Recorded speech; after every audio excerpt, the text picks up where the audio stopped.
Were they trying to grill you because you're from a non-target?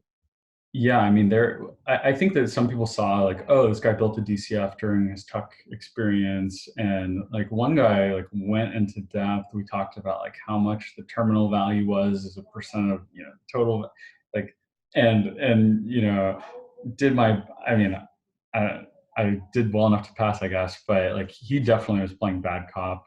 There were other people that just wanted to hear about my background. Yeah, it was kind of everything from behavioral to technical. The bad cop technical interview who started drilling on the DCF harder and harder and harder. How did you handle that in terms of like, did you say at some point, I'm really not sure? Did you like draw a line somewhere? Because I feel like oftentimes people struggle and flounder, and sometimes it's better for them just to say, I don't know.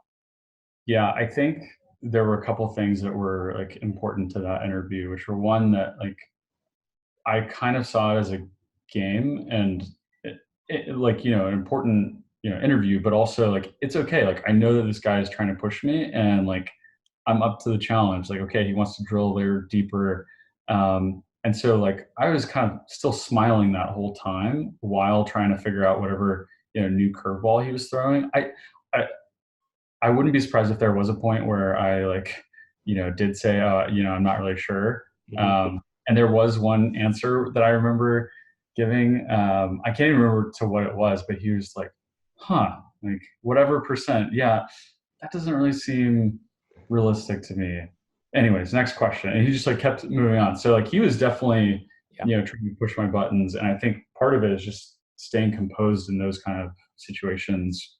Yeah, do you start panicking and floundering or not?